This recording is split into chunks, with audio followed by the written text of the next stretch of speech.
the wrong day. Yeah. It was Tuesday in my notes. Yeah. Oh my. Saturday we're gonna be playing. Good God, how will we ever? Aren't you playing 3 days a Yes. week now? How will we ever fix My this? career is finished. Yes. Yes. I should apply for welfare tomorrow.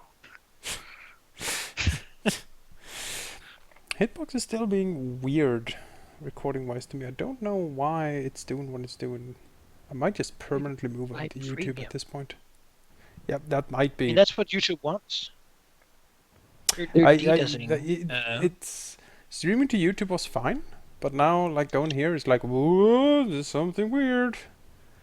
I mean, I may just take a. I distinctly remember someone saying that the YouTube interface was bullshit. Yes, yes, it is absolutely terrible. Definitely.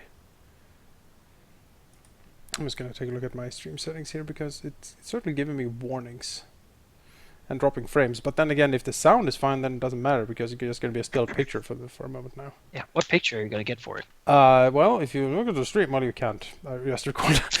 it's basically going to be the one Berlin picture you sent me, the sniper with the cat overlooking the city. Yeah. Okay, so well. It's you and your drone. Oh, this is my cat pet drone. Yes, it's true. It's all true. And now the phone rings. Great. While I'll answer the phone, why don't you introduce this, Manaki? What the hell is this? Are we doing it? Yes, we're doing it.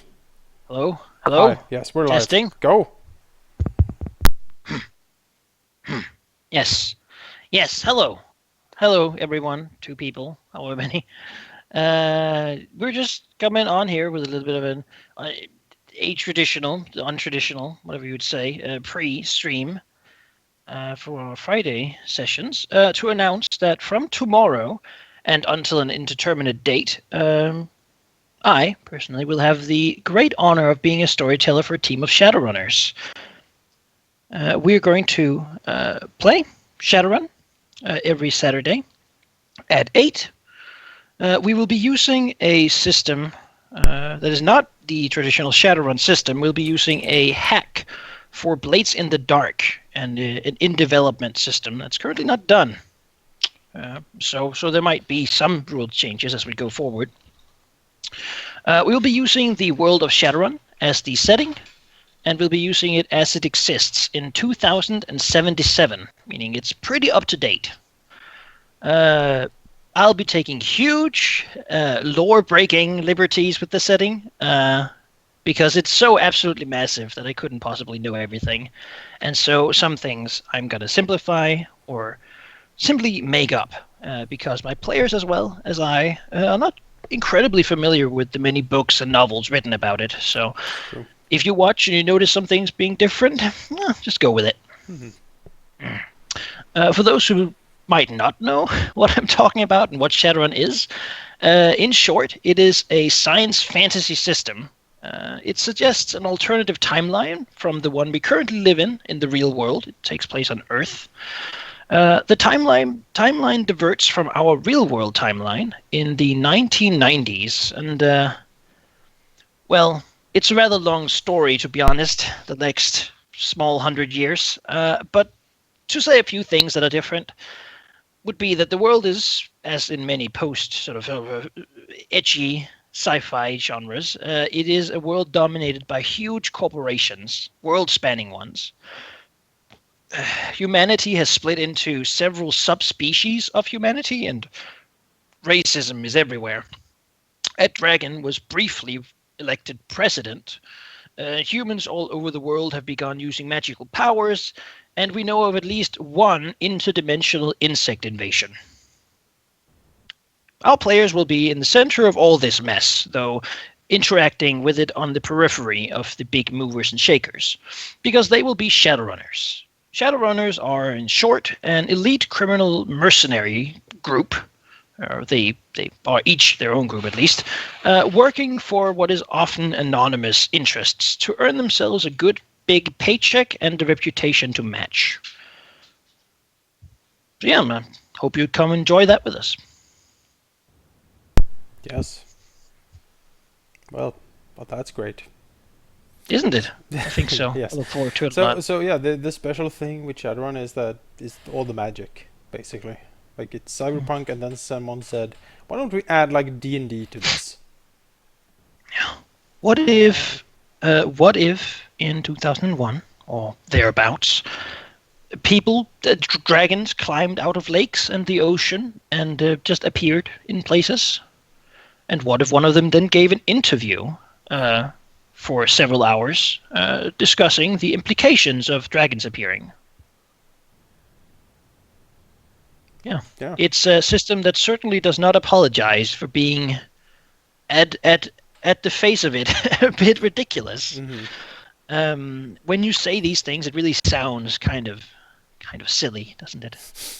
But it is glorious. It is great. Yeah, it is also something to return a little bit more to the world, like in the setting and the feel of the setting. It is certainly a world of conflict. It is a world of the few owning basically everything, and everyone else being a nobody, more or less.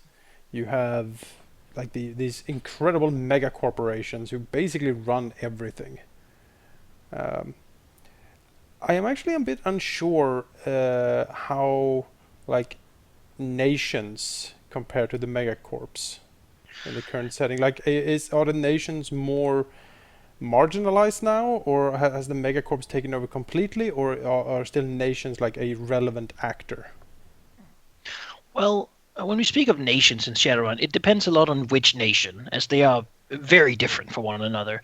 In one spectrum of the thing, we have Asland, the united sort of Mexican Middle American nation that is run by a president, but really it is run by the board members of the company called Aztechnology, which is an Aztec convenience store chain, if you will. Very loved by the people, as it turns out, but secretly they do huge blood rituals and that sort of thing. And that government is almost the same as the actual corporation. And then we have, France, for example, which is now run by there was a coup, military coup, and now it's run by a selection of noble families who have denied, or at least attempted to deny, corporate influences, and therefore most of the influences in France are from underground criminal organizations and mafia, and indirectly corporations. The corporations have something in Shadowrun that's called extraterritoriality. This means that corporate areas and buildings and lands are theirs. They have the same rights as a country, basically. This means that governments generally have extradition treaties with corporations, that the corporations have their own laws in their entirety, and that if you work for a corporation and live in their buildings, then you're a citizen of that corporation, not of the country you might be located in physically. This means that if you go into a Seder-Krub area and do something that is illegal to them, but not in Germany in general, then the German government might deliver you to Seder-Krub if asked, even though what you did wasn't illegal there, simply because they have a treaty that says it with a corporation. So in that faction, imagine almost corporations as giant nations with territory in all the other ones. Huge amounts of money and influence. Right. Yeah, and they run everything. Seder-Krub makes everything. There's nothing they don't do. The only sort of thing that keeps them in check is that there are 10 of them, 10 big ones, and they all have a seat on what's called the Corporate Council.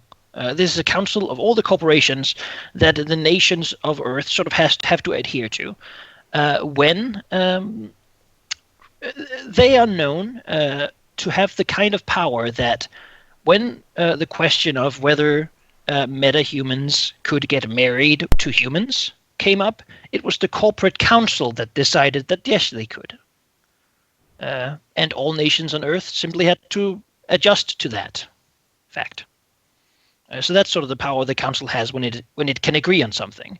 Most of the time, though, it works sort of as a concert of Europe sort of thing, where they all try to keep each other in check by regulating what kind of action you can take against a rival corporation. This is to avoid overall global war between them and their interests. And that's why Shadowrunners exist, because Shadowrunners are people you can deny to have ever hired. If they get captured, you don't have to care. You don't have to free them. You have no obligation to them at all. Yeah, as it turns out, a full out war between Renraku and like Seder Krupp would probably level half the planet, and so it's much easier to do that on the down low and sort of not really tell anyone that something's going on, and that's what it's called, the shadow war between the corporations, the constant espionage, kidnapping, infiltration, sabotage stuff that basically the Shadowrunners do. That said, if you push too far, for example, if you begin conducting, or you get discovered and there's proof that you've been conducting AI research, for example, or some other illegal areas, then the council has the power to declare basically a global war upon your corporation by declaring your corporation an outlaw, meaning that any other corporation can take free and just actions against you. And the council will do nothing to stop them. While, for example, if Renraku was to attack Seder Krupp, assault all out, then the council with all the other corporations would step in and stop them, because they're not interested in that. It's bad for business if people just begin blowing everything up. It is bad for business. Yeah. Yeah. We will, as said, be doing this in Berlin. Not too much recent history about the city, which also gives a good amount of freedom. Most novels and such are written about Seattle or Denver in the UCAS over there. So we'll have the Allied German states as our playground. Though I don't know that we'll necessarily leave the Berlin sprawl ever. It's pretty big. It's a lot of things. It is pretty massive. Yeah. It has a little bit of everything. You have the anarchist flux state. You have the just known as the anarchist East nowadays, since there's no real government. It's mostly just gang territory. If you're familiar with standard Shadowrun, it would be something akin to the Barrens, however, much larger in scale, run by whoever has the power to actually run it in the area. Around it is a giant wall, the corporate wall, that the corporations have set up around Berlin. The city of Berlin declared its independence many years ago, 40 years ago, I think, or something similar, and declared that this was an anarchist state. This was in response to a lot of green parties they didn't like the fact that corporations were suddenly becoming nations, and so they declared that this city would be free of their influence. In the end, however, the Allied German states decided that they needed Berlin back and they couldn't have this rebel faction sitting there. So they said that whatever corporations could help retake Berlin would get an equal sort of share in Berlin when it was taken. And that summoned enough interest from the corporations that they struck it down and invaded Berlin. The East was, however, just destroyed mostly, and many of the people who were in Berlin fled there, and so that's still around, though certainly has very little of any glory or goodness within it. It is perhaps, though, the place where you might find small kindnesses, while the corporate West is very, very controlled, certainly. All right. So sorry. So yeah, I suppose there's been some questions in the chat. Who's going to be playing? Well, that has indeed been a good question, but it is going to be me as the storyteller, Manaki, and then it's going to be Rahal and Tine and DarkDestinySoul and Halldamir as the runners. Yeah, you ran this DDS. Yeah, you signed a contract, man. Binding we owned you. I want my lawyer. Yeah, so 4 players, and yeah, we're gonna be an amazing Shadowrunner team. I think maybe.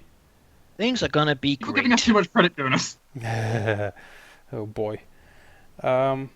I get we have 2 things I would like to take up or sort of discuss. One, the characters we're going to be playing. Halldamir is not here currently. He's out fixing his dinner, I think. But maybe he'll come in at the end and maybe give some thoughts on what he has been thinking of playing. But So that's one thing, discussing the characters. But we should also maybe discuss a little bit of the system itself. I think Shadowrun is fairly well established. And like 80s cyberpunk future with D&D sort of sums it up in a way. We're certainly going to dive more into the intricacies of it and the corporate nightmare that we exist in, and the robot cats that run around and all of that good stuff. Bug invasions and dragon precedents, like down the line. But I think also the like the system itself. This is a new system for me. I have not played Karma in the Dark, as this one specifically is called. I don't think DDS has either, and I don't think Tine has either, right? Nope, that is all true. Okay, the only one then with system experience is you, Manaki. So once again, I would ask you to sort of try to explain what Karma/Knife in the Dark is. Like, what is this system? Blades in the Dark. Yeah. Yes, Blades in the Dark as a system is as I said, in development. It's a system that I've played a bit, sort of. Don't think it's recorded by anyone, but with specifically Gogor and Grimmeth, and a little bit with Sheep actually. I have about 10 sessions or so of experience with it, and so far I found it very fun, a very very fun game. It's a game that focuses a lot on the action, focusing on a very cinematic view, skipping a lot of the sort of what you would call the busy work of playing a campaign, and mostly just focusing on what's fun and interesting and dangerous. Mechanically, the game is fairly simple. You use 6-sided die. On a 6, whatever your character is doing succeeds. On a 4 to 5, whatever your character does succeeds. However, there's also a complication. On a 1 to 3, your character fails at doing what they do. The more dice you have, the better your chance of getting a high number. You simply use the highest die roll. In my experience, the die create of the game is very focused on teamwork, a group working together with all their different abilities to get out of very hairy situations. The game often enough beginning with a troubling situation, to say the least. The flow of play is very determined, very defined. The game is designed for about 4 hours, 4-hour-long sessions. At the beginning, you are given a or several choice of different jobs that you then choose how you want to tackle in really just a question. The first question will be, how do you approach it? This could be assault. If you want to say there's a scientist you need to kidnap, you can assault the building, you can try to sneak in the building, you can try to lie and deceive your way into the building, you can try to bribe your way into the building. And the next question is simply, what's the first step in doing so? That could be sneaking through the sewers, for example, or it could be assaulting the front door, or it could be lying or just deceiving them by dressing up as guards. After that, you roll what's called an engagement roll, which is a roll that's determined. It's generally not modified by much. The number of die is simply determined by how prepared your target is for the approach you're taking. Say if you're assaulting a bunker, it is very well protected against being assaulted. And depending on the guards, sort of their training, it might also be well protected against sneaking. If you're assaulting a party, that might not be very well protected against your assault forces, and you're just blowing up the door because nobody expected you to do that. This die roll will determine where we skip to. Your characters, or the characters, are really good at being Shadowrunners, but we as players really aren't that good at it. We've never really been Shadowrunners, nor have we lived in the actual sort of Berlin 2077 Shadowrun world. And so we'll just assume that our characters are really damn good at planning